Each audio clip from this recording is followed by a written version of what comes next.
എല്ലാവർക്കും news first മലയാളത്തിന്റെ പുതിയ വീഡിയോയിലേക്ക് സ്വാഗതം.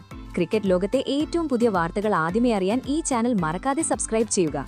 IPL 2026-ലെ 8ാമത്തെ പോരാട്ടം ഒരു ചരിത്രമായി മാറിയിരിക്കുകയാണ്.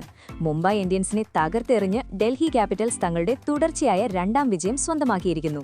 എന്നാൽ മത്സരഫലത്തേക്കാൾ ക്രിക്കറ്റ് ലോകത്തെ ഞെട്ടിച്ചത് ഈ ദയനീയ പരാജയത്തിനു ശേഷം കടുത്ത നിരാശയോടെയും രോഷത്തോടെയും മുംബൈ നായകൻ സൂര്യകുമാർ യാദവ് നടത്തിയ ചില വെളിപ്പെടുത്തലുകളാണ്. രോഹിത് ശർമ്മ, ഹാർദിക് പാണ്ഡ്യ, ഡൽഹിയുടെ യുവതാരം സമീർ റിസ്വി എന്നിവരെക്കുറിച്ച് അദ്ദേഹം നടത്തിയ അപ്രതീക്ഷിതമായ പരാമർശങ്ങൾ കേട്ട് ആരാധകർ ശരിക്കും സ്തബ്ധരായി. ഡൽഹിയിലെ അരുൺ ജെയ്റ്റ്ലി ക്രിക്കറ്റ് സ്റ്റേഡിയത്തിൽ അരങ്ങേറിയ ഈ ആവേശകരമായ പോരാട്ടത്തിൽ ടോസ് നേടിയ ഡൽഹി ക്യാപിറ്റൽസ് മുംബൈയെ ബാറ്റിംഗിനയക്കാൻ തീരുമാനിച്ചു. എന്നാൽ മുംബൈയുടെ തുടക്കം ഒരു വൻ ദുരന്തമായിരുന്നു. ഓപ്പണർ റയൻ റിക്കൽട്ടൺ വെറും 9 റൺസ് എടുത്ത് പുറത്തായപ്പോൾ തൊട്ടു പിന്നാലെ അക്കൗണ്ട് തുറക്കും മുൻപ് തന്നെ തിലക് വർമ്മയും പവീലിയനിലേക്ക് മടങ്ങി.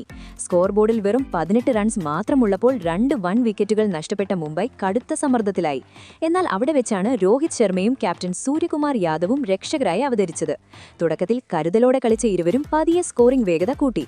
തന്റെ അപാരമായ അനുഭവ സമ്പത്ത് പുറത്തെടുത്ത രോഹിത് അതിമനോഹരമായ കവർ ഡ്രൈവുകളിലൂടെയും പുൾ ഷോട്ടുകളിലൂടെയും 35 റൺസിന്റെ നിർണായക ഇന്നിംഗ്സ് കാഴ്ചവെച്ചു. മറുഭാഗത്ത് തന്റെ വിൻഡേജ് ഫോമിലേക്ക് ഉയർന്ന സൂര്യകുമാർ മൈതാനത്തിന്റെ എല്ലാ കോണുകളിലേക്കും പന്തടിച്ചു പറത്തി ഡൽഹി ബോളർമാരെ വിറപ്പിച്ചു. വെറും 36 പന്തുകളിൽ നിന്ന് 51 റൺസ് അടിച്ചുകൂട്ടിയ അദ്ദേഹത്തിന്റെ അർദ്ധ സെഞ്ചുറിയിൽ കണ്ണഞ്ചിപ്പിക്കുന്ന ഡൗണ്ടറികളുടെയും സിക്സറുകളുടെയും മനോഹരമായൊരു മിശ്രിതം തന്നെയുണ്ടായിരുന്നു. എന്നാൽ മധ്യ ഓവറുകളിൽ ഷെർഫീൻ ഫൗദഫോർഡും സൂര്യകുമാറും പെട്ടെന്ന് പുറത്തായത് വീണ്ടും തിരിച്ചടിയായി. എങ്കിലും 28 റൺസ് എടുത്ത നമൻ ധിറിന്റെ വെടിക്കെട്ട് പ്രകടനവും അവസാന ഓവറുകളിൽ മിച്ചൽ സാന്റ്നർ, കോർബിൻ ബോഷ് എന്നിവർ നടത്തിയ ഫിനിഷിംഗും മുംബൈയെ 20 ഓവറിൽ 162 റൺസ് എന്ന മികച്ചൊരു സ്കോറിലെത്തിച്ചു. വൻ തകർച്ചയിൽ നിന്നും ഫീനിക്സ് പക്ഷിയെപ്പോലെ ഉയർത്തെഴുന്നേറ്റ് അവർ പൊരുതാവുന്ന ഒരു ടോട്ടൽ പടുത്തുയർത്തി. 163 റൺസ് എന്ന വിജയലക്ഷ്യവുമായി മറുപടി ബാറ്റിംഗിനിറങ്ങിയ ഡൽഹിക്കും തുടക്കത്തിൽ തന്നെ സമാനമായ തിരിച്ചടികൾ നേരിടേണ്ടി വന്നു. ആദ്യ ഓവറിൽ തന്നെ വെറും 1 റൺസ് എടുത്ത KL രാഹുലിനെ നഷ്ടപ്പെട്ട ഡൽഹിക്ക് അക്കൗണ്ട് തുറക്കും മുൻപ് തന്നെ നിതീഷ് റാണ കൂടി റണ്ണൌട്ട് ആയതോടെ 7 റൺസിന് 2 വിക്കറ്റ് എന്ന പരിതാപകരമായ അവസ്ഥ നേരിടേണ്ടി വന്നു. എന്നാൽ പിന്നീട് പാത്തും നിസംഗയും സമീർ റിസ്വിയും ചേർന്ന് നടത്തിയ പോരാട്ടം മത്സരത്തിന്റെ ഗതി തന്നെ മാറ്റിമറിച്ചു. തുടക്കത്തിൽ ക്ഷമയോടെ കളിച്ച നിസംഗ പിന്നീട് കവർ ഡ്രൈവുകളിലൂടെയും പുൾ ഷോട്ടുകളിലൂടെയും കളം നിറഞ്ഞ് 30 പന്തിൽ 44 റൺസ് എടുത്തു. എന്നാൽ മറുഭാഗത്ത് സമീർ റിസ്വി ക്രീസിലെത്തിയ നിമിഷം മുതൽ ആക്രമണം അഴിച്ചുവിടുകയായിരുന്നു. മുംബൈ ബോളർമാരോട് യാതൊരു ദയയും കാണിക്കാത്ത അദ്ദേഹം പ്രത്യേകിച്ച് സ്പിന്നർമാർക്കെതിരെ ലോങ് ഓണിനും മിഡ് വിക്കറ്റിനും മുകളിലൂടെ ആകാശചുംബിയായ സിക്സറുകൾ പായിച്ച് മത്സരത്തിന്റെ നിയന്ത്രണം പൂർണ്ണമായും ഡൽഹിയുടെ കയ്യിലാക്കി. നിസംഗ പുറത്താകുമ്പോഴേക്കും ഡൽഹി മികച്ചൊരു നിലയിലെത്തിയിരുന്നു. പിന്നീട് റിസ്വിയുടെ അത്യുജ്വലമായ കൊടുങ്കാറ്റാണ് മൈതാനത്ത് ആഞ്ഞടിച്ചത്. വെറും 51 പന്തുകളിൽ നിന്ന് 90 റൺസ് അടിച്ചുകൂട്ടിയ ആ ഇന്നിംഗ്സിൽ ബൗണ്ടറികളുടെയും സിക്സറുകളുടെയും ഒരു പെരും മഴ തന്നെ ഉണ്ടായിരുന്നു. ജസ്പ്രീത് ബുംറയും ദീപക് ചാഹറും പോലുള്ള ലോകോത്തര ബോളർമാർ പോലും റിസ്വിയുടെ ബാറ്റിംഗ് ചൂടറിഞ്ഞു. അവരുടെ തന്ത്രങ്ങൾ ഒന്നും ആ യുവതാരത്തിന് മുന്നിൽ വിലപ്പെട്ടില്ല. അവസാന ഓവറുകളിൽ 21 റൺസുമായി പുറത്താവാതെ നിന്ന ഡേവിഡ് മില്ലറും മികച്ച പിന്തുണ നൽകിയ ട്രിസ്റ്റൻ സ്റ്റബ്സും ചേർന്നതോടെ 18.1 ഓവറിൽ വെറും 4 വിക്കറ്റ് നഷ്ടത്തിൽ 164 റൺസ് എടുത്ത് ഡൽഹി അനായാസവും ആവേശകരവുമായ വിജയം സ്വന്തമാക്കി. ഈ നാണം കെട്ട തോൽവിക്ക് ശേഷം ടീമിന്റെ പ്രകടനത്തെക്കുറിച്ച് സൂര്യകുമാർ യാദവ് യാതൊരു മറയുമില്ലാതെ തുറന്നടിച്ചു. ക്രിക്കറ്റിൽ ജയപരാജയങ്ങൾ സ്വാഭാവികമാണ്. ഇന്നത്തെ തോൽവിയോടെ എല്ലാം അവസാനിച്ചു എന്നർത്ഥമില്ല. ഞങ്ങൾ കുറഞ്ഞത് 15-20 റൺസെങ്കിലും പിന്നിലായിരുന്നു. അതുകൂടിയുണ്ടായിരുന്നെങ്കിൽ മത്സരഫലം തീർച്ചയായും മറ്റൊന്നായിരുന്നു, അദ്ദേഹം വ്യക്തമാക്കി. എന്നാൽ രോഹിത് ശർമ്മയെ ബാനോളം പ്രശംസിക്കാൻ അദ്ദേഹം മറന്നില്ല. രോഹിത് ഭായിയുടെ ബാറ്റിംഗ് അതിമനോഹരമായിരുന്നു. വിഷമഘട്ടത്തിൽ അദ്ദേഹം ടീമിന് മികച്ചൊരു അടിത്തറ നൽകി. അദ്ദേഹത്തോടൊപ്പം ക്രീസിൽ നിൽക്കുന്നതും ഫീൽഡിൽ ആശയവിനിമയം നടത്തുന്നതും എനിക്ക് ലഭിക്കുന്ന വലിയൊരു പാഠമാണ്.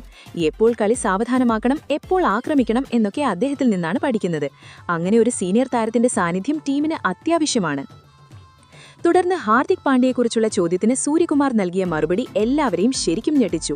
ഹാർദിക് ഇന്ന് കളിക്കാത്തത് എന്തുകൊണ്ടാണെന്ന് എനിക്ക് പോലും അറിയില്ല. ടീം മാനേജ്മെന്റിനോ മെഡിക്കൽ ടീമിനോ ഇതിൽ മികച്ച ഉത്തരം നൽകാൻ കഴിഞ്ഞേക്കും. അല്ലെങ്കിൽ ഈ ചോദ്യം നിങ്ങൾ നീത അംബാനിയോട് ചോദിക്കുന്നതാകും നല്ലത്. ഞാനിപ്പോൾ ക്യാപ്റ്റൻസി ചുമതല വഹിക്കുന്നുണ്ട്. അത് തുടർന്നും ചെയ്യും. ടീമിനെ മൈതാനത്ത് മുന്നോട്ട് നയിക്കുക എന്നതാണ് എന്റെ ജോലി. ഞാനത് കൃത്യമായി ചെയ്യുന്നു. തോൽവിയുടെ കാരണങ്ങൾ വിശദീകരിച്ച സൂര്യ മത്സരത്തിൽ സമ്മർദ്ദം നിലനിർത്താനും അനായാസം റൺസ് വിട്ടുകൊടുത്തതുമാണ് വിനയായതെന്ന് പറഞ്ഞു. 2020 ക്രിക്കറ്റിൽ ചെറിയ നിമിഷങ്ങളാണ് കളിയുടെ വിധി നിർണ്ണയിക്കുന്നതെന്നും അതിൽ തങ്ങൾ പരാജയപ്പെട്ടുവെന്നും അദ്ദേഹം കൂട്ടിച്ചേർത്തു. തുടർന്ന് സമീർ റിസ്വിയെ അദ്ദേഹം വാനോളം പുകഴ്ത്തി. റിസ്വിയുടെ ബാറ്റിംഗ് ഒറ്റയടിക്ക് ഞങ്ങളിൽ നിന്നും മത്സരം തട്ടിയെടുത്തു. അവൻ തികച്ചും മറ്റൊരു തലത്തിലാണ് ഇന്ന് കളിച്ചത്. അവന്റെ ഷോട്ടുകളിലെ ആത്മവിശ്വാസവും അതിശയകരമായ ടൈമിംഗും അവിശ്വസനീയമായിരുന്നു. ഏറ്റവും വലിയ കാര്യം അവൻ യാതൊരു സമ്മർദ്ദവും ഇല്ലാതെയാണ് കളിച്ചതെന്നതാണ്. വലിയ മത്സരങ്ങളിൽ ഇങ്ങനെ കളിക്കാൻ കഴിയുന്നവർ ചുരുക്കമാണ്. അവൻ ഞങ്ങളുടെ എതിരാളിയായിരുന്നിട്ടും ഞാൻ ആ ബാറ്റിംഗ് ആസ്വദിച്ചു. ഇതേ രീതിയിൽ മുന്നോട്ടു പോയാൽ ഭാവിയിൽ അവൻ വലിയൊരു താരമായി മാറുകയും ടീം ഇന്ത്യയ്ക്ക് വേണ്ടി കളിക്കുകയും ചെയ്യും എന്ന് അദ്ദേഹം ആത്മവിശ്വാസത്തോടെ പറഞ്ഞു.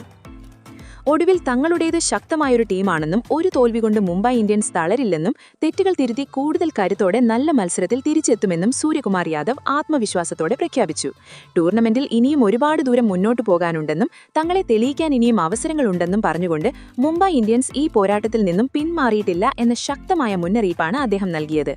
എന്തായാലും ഇതിനെക്കുറിച്ചുള്ള നിങ്ങളുടെ അഭിപ്രായങ്ങൾ എന്തൊക്കെയാണ്? അഭിപ്രായങ്ങൾ താഴെ കമന്റ് ചെയ്യുക. അപ്പോൾ ഇതുപോലത്തെ കൂടുതൽ ക്രിക്കറ്റ് വാർത്തകൾക്കായി ഈ ചാനൽ മറക്കാതെ സബ്സ്ക്രൈബ് ചെയ്യുക.